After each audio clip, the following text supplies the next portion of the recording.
The Department of Energy issues a new report attempting to reset the national discussion on climate change. From the opinion pages of the Wall Street Journal, this is All Things with Kim Strassel. Welcome to All Things with Kim Strassel, and joining us this week to dive into that very overdue and very important document is the guy who commissioned it, U.S. Secretary of Energy Chris Wright. Mr. Secretary, thank you so much for joining us today. Great to be with you, Kim. Yeah, and I was just telling you, I have seen you on many podcasts, so you're going to up the level here because you're good at it. I don't know about that, but I'm not quite. So this report, it came out last week, and a lot of the attention was on a concurrent EPA announcement that it would be rescinding what's called the endangerment rule, which is essentially the legal foundation the Obama and Biden administrations used to pursue their climate agenda, because it claims that carbon emissions endanger health. So that's the kind of legal policy side of it, as it were. But your Department of Energy also put out this report, instead looking at the climate science and what we know and what we don't know. Tell us why you commissioned that report. The climate change is a real physical phenomenon. It's scientifically fascinating. It is a truly global issue. But, there's certain facts and data about it. There's certain implications about it. And most everything I hear in the media, in the news, from politicians, from protesters when I speak at universities, they're just so unaware of the basics of what climate change is. And to give one example there, you hear these kids, I'm choking, I'm coughing on so much carbon pollution, and look, the Clean Air Act was about real pollutants that do make you cough, That are toxic, that do have, acute human impacts in local concentrations, where carbon dioxide, I say it's like oxygen and water, H2O. It's the three most critical molecules for life on Earth. It is the essential life-giving plant food that makes our life possible. So it does absorb infrared radiation, so we can have a real dialogue about too much of it or too little of it is actually, I think, maybe a bigger risk. But calling it a pollutant is just nuts. Talk a little bit more about the scientists involved here. I know or have met or read many of them. They are all very respected in their diverse fields. John Christie, Judith Curry, Stephen Koonin, Ross McKittrick, Roy Spencer. How did you pick these particular folks to do this report? So look, I've been engaged in the climate discussion and debate for probably a little more than 20 years, whether it's at universities or engaging with people over email and, writing stuff myself, so I have followed this stuff to a fault a lot. And, I had a list of, a dozen or so scientists in the climate field that I thought are very thoughtful. They have different views, but they're people that follow the data to where the data goes. And they don't selectively ignore data or just have political positions that they want to find data to support. I always say what I want is the real scientists. Look, I developed a very complicated technical model a while ago. I gave a lecture series about how great it was. Then I developed measurement techniques and found out my model wasn't great. It stunk. It was wrong. And you have to be in that scientific gear that if the data says your projections are wrong, then your model or your projections are wrong. And so I had a list of 12 scientists that I thought were really driven by the data. They were honest, true scientists. And then I just started at the top and called them. And the first 5 I called all said yes. Absolutely. I'm like, look, you've been attacked for speaking out. Will you work with us to write an honest assessment? You got to work fast. You got to work together with 5 colleagues, but all of them said yes. And I was thrilled by that. I thought I might be making 8 or 9 or 10 calls. I made 5 calls for 5 scientists. And yeah, look, these are serious, very credible people with very different backgrounds. But what they have in common is they're smart and they follow the data. They follow the scientific method. Yeah, by the way, and just to let viewers know how real this is, if you really want to watch something fascinating, in part because I was inspired by the report and I'd read his book, Steve Koonin, who's one of the scientists you'd chosen, he used to actually be in the Obama administration, in their Department of Energy. And he was one who agreed to do this. He's got a great book, but he did an hours long podcast with Joe Rogan. And it's completely fascinating stuff. And if you finish watching that and you don't come out of it with completely different views, then you probably and learn a lot. That would be a miracle. But just to clarify, because I want to make sure people understand this, you yourself had no involvement in what this report ultimately said or how it was written. That is absolutely correct. I wrote a foreword for it, but that is absolutely true. And everyone asked me that. And of course, given my background, I said, of course, I'm not asking you to write what I want to hear, what the administration wants to hear. That's just not science. They all said, and Steve, I knew pretty well. He said, Chris, obviously you don't want any editorial. I said, of course I don't. Of course I don't. Yeah, and to finish your bio of Steve, he was Undersecretary for Science in the Department of Energy under President Obama. Before that, he was provost at Caltech University. And before that, he was a physics professor at Caltech, a PhD at MIT. And so he kind of had this fully physics tech nerd background, very much that I had. And I diverged off that path to become an entrepreneur in energy. So I met Steve only right after his book came out. We jumped on a Zoom call and both came to the conclusion, anybody with, quantitative skills, if you dive into the data and look at what's going on and understand the basic physics and chemistry, it's kind of hard to have a wildly different view than he or I have, which is that this is a real physical phenomenon, but these claims of disaster and impending meltdowns, they're just at odds with the actual facts. Yeah, and let's go through some of the big takeaways of it, because I think people would be amazed because it's not what they hear in the media every day. One important thing that I think is notable, and I'll just say it at the top, is that, that no one in this entire report is denying that the climate is changing. Okay. That is just something we're all agreed that is changing. It's always changing. It's changing in some way. One thing that might surprise people was that some aspects of a changing climate can actually be good, because you only ever hear about the apocalyptic points. But the report goes through to some detail about how this can be better for agricultural production. It also talks about, if you go through history, cold has been a much greater threat to human health than heat.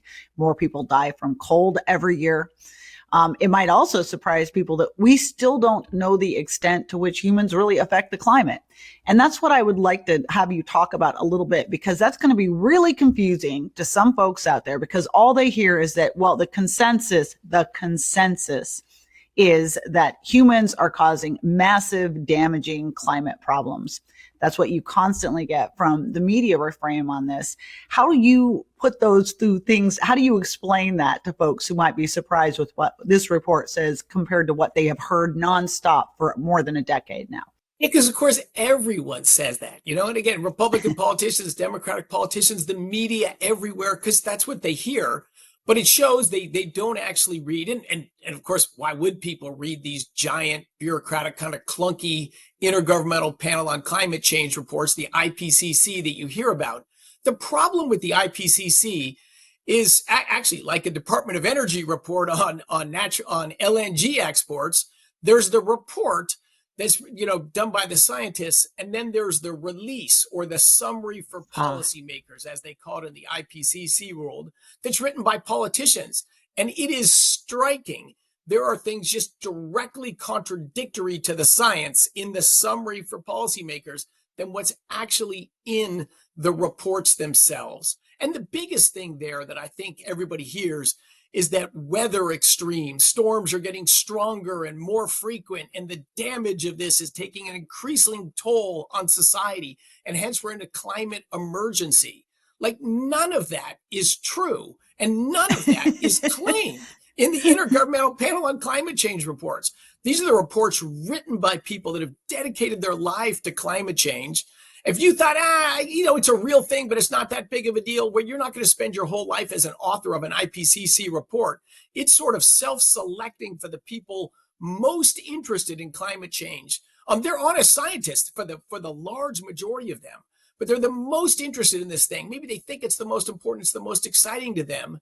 in these IPCC reports, there's the collection of data on extreme weather. Hurricanes, no increase in the frequency or intensity of hurricanes.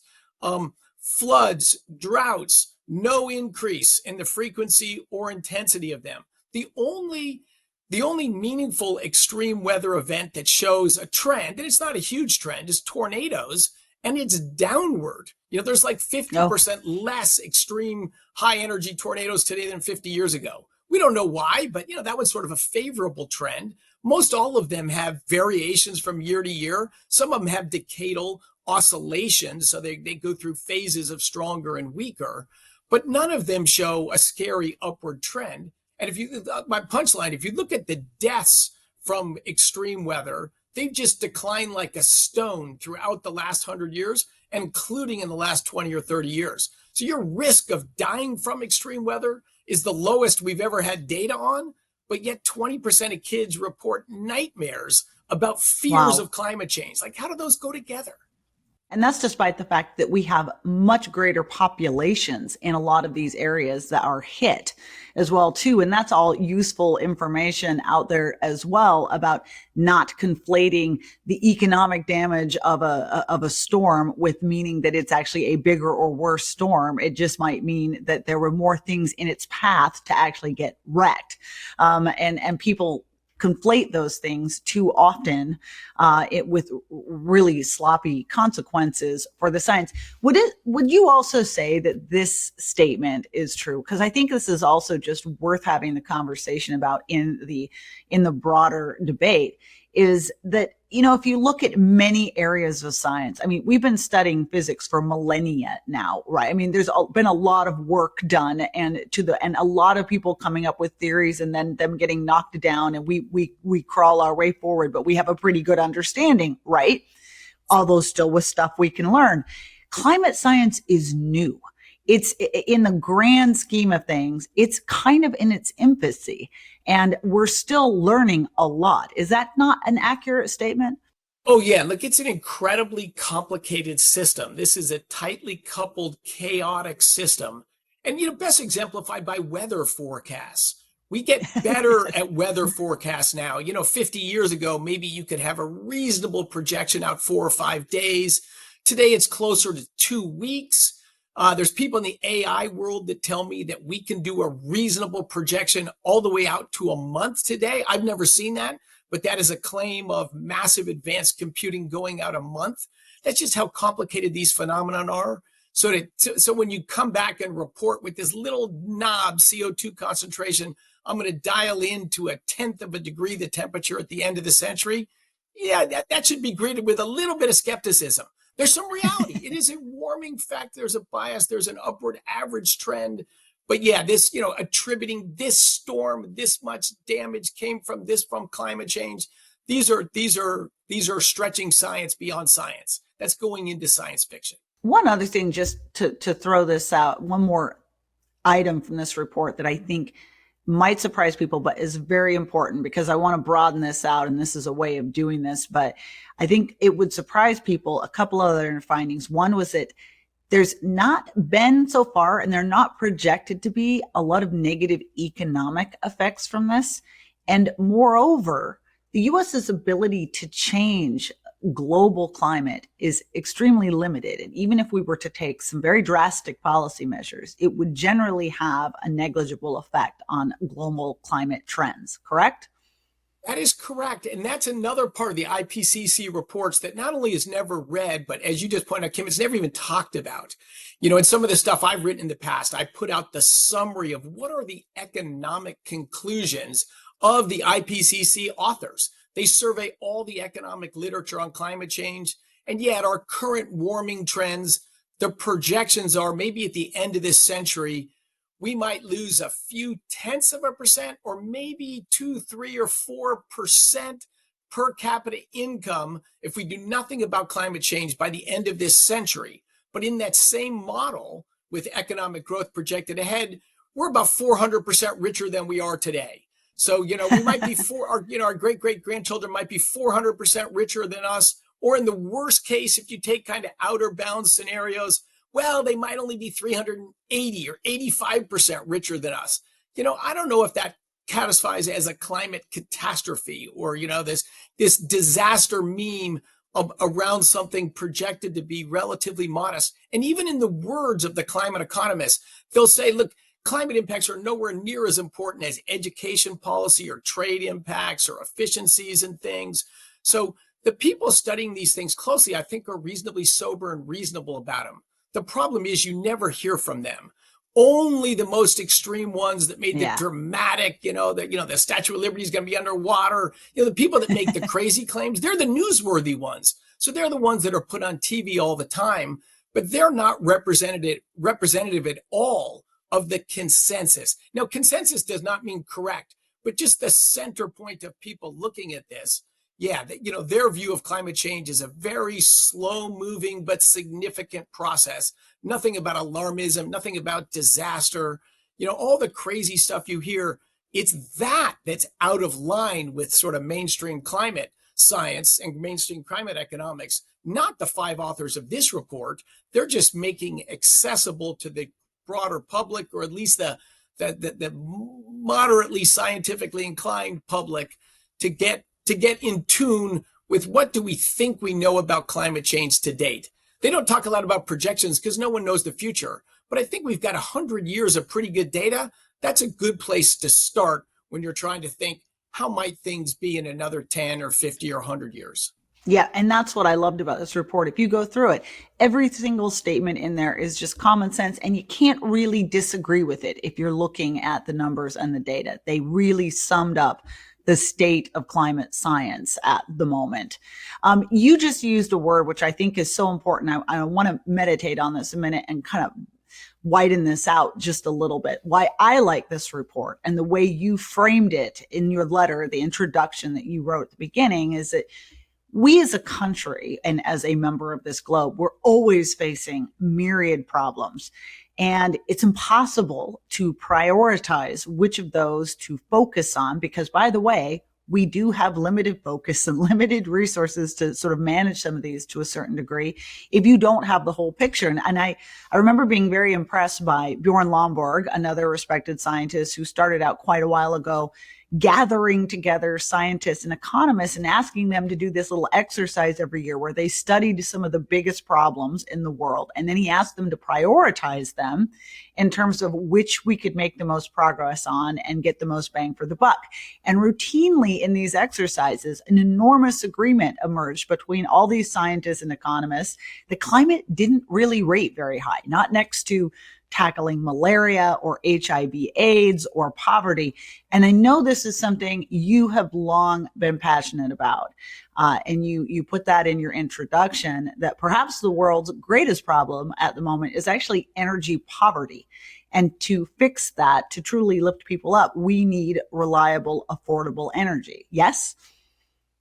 And Kim, that's just common sense. And in fact, I would say that's why President Trump got elected. People were eventually tiring of these kind of alarmist claims that didn't seem to make a ton of sense. Every 10 years, the world's going to end 10 years from now. And honestly, unless you're watching the news, no one would notice climate change if it was not in the news. If I change the temperature in the room you're sitting right now by a couple degrees Fahrenheit over 20 minutes, you wouldn't even notice it unless you're very sensitive. I'm not. But that 2 degree Fahrenheit, that's the warming the planet has observed over a century. But if I did it in 10 minutes or 15 minutes, you wouldn't notice it. So President Trump got elected because, 15%, 20% of Americans are struggling to pay their monthly electricity bill. They're struggling to pay for gasoline to get to work. They're struggling to start a new business because energy costs and energy connections are more expensive. Like, that's a problem in the here and now. And that's not an unrelated problem. We've driven up the cost of energy in the United States, and Europe has done it dramatically, all in the name of combating climate change. We're barely tweaking global emissions of greenhouse gases that might lead the planet to be 1/100 of a degree cooler in the year 2100. Like, that's the output if we implement these policies. But yet the short-term impacts are just crushing people's opportunities and the ability to pay their bills. That's kind of getting way, way off track. I think that's why the American public elected President Trump, and maybe why President Trump tapped me. What I want to do is engage the public in this discussion about what do we know about climate change? What do we know about energy systems and how they could change? And what kind of trade-offs do we want to make? And the more people get exposed to the facts, the more I think people become realistic. To your point, I talked about affordability problems in the United States. Let me just give one other punchline. World Health Organization data, around 2 to 3 million people die every year from indoor air pollution. And that's because 2 billion people, a quarter of humanity, cook their daily meals and heat their homes burning wood or dung or agricultural waste indoors. That smoke is just a deadly toxic pollutant that kills millions and crushes the freedom of women and children who gather the wood and spend hours a day over these smoky fires. Like, that's an energy crisis that we know how to solve. It's affordable, it's reliable, and massively transformative of lives. But yet we never hear about that. That's clearly a bigger priority than shaving a few hundredths of a degree off global temperatures 3 or 4 generations from now. Here, I could not agree more. And I'm actually glad you mentioned this question about affordability and the United States experience, because last question here, I do just want to ask a political question. I think those of us who believe in free markets, who want opportunity, abundance, the ability for people to succeed and have more, have understood a long time ago that if the activist climate agenda were imposed from above in government, that's just an end to most of those free market ambitions, because in order to follow the agenda they want, which is sort of total control over what you drive and what you eat and what kind of job you have and what kind of house you live in, you squelch that freedom. And I think a lot of free marketers, though, have nonetheless struggled to know how to engage in these climate wars. For a while, they said, well, the climate's not changing. And then for a while, it was like, it'll just cost too much. And then for a while, it was, well, we'll just have to do everything, all of the above. You seem to be saying, you know what, actually, you want to talk about the science? Let's talk about the science and what it actually shows. And what it actually shows is that we don't need to go down that road of stripping everything away to control everything, given the actual level of what we're dealing with here. Is that right? That's right, Kim. And to me, I say 2 things created the modern world: doubled our life expectancy, created planes, trains, and automobiles and modern medicine, the growth of human freedom, bottom-up social organization or human liberty, and the explosion in affordable energy from the arrival of hydrocarbons, first coal, then oil, then wood, and now the derivative energy sources of hydrocarbons like nuclear, hydro, wind, and solar. You can't have any of those without abundant hydrocarbons. And this climate movement opposes both of them. They're making energy more expensive. They're trying to get in the way of the main energy source. Hydrocarbons were 85% of global energy when I was born, and they're 85% of global energy today. Turns out it's hard to change the energy system, but they're making them more expensive. And to your point, they're going back to top-down control. The government's going to decide what's virtuous, what car you can buy, how you can heat your home. We're going to force you to electrically heat your home, which is 2 to 5 times more expensive than burning natural gas. And when you heat your home electrically, guess what the U.S.'s main source of electricity comes from? Natural gas. You're not even you're not reducing gas consumption, you're just making it more expensive. But it's about political control. It's about reducing human freedom. So let's do this. Let's shine light on all of this, on the trade-offs we're making. And I think Americans will choose a much more reasonable, informed pathway for energy and climate policy going forward. I'm hugely optimistic. Shining light on this, I think, is going to get us to a much better place. Yeah, hopefully it improves the debate. And I would just add that all of that, by the way, that they want all of that top-down control for a purpose that isn't necessary, meaning that isn't simply the threat that they have been stating it out to be. And that's, to round this back, why this report is so very, very important. I really hope everybody goes and reads it. I congratulate you for having done it, and thank you for all you're doing. Thank you, Mr. Secretary, for enlightening us. And we also want to thank our listeners for joining. We are here every week. And if you like the show, you can hit the subscribe button, and you can write by emailing us at atkim@wsj.com.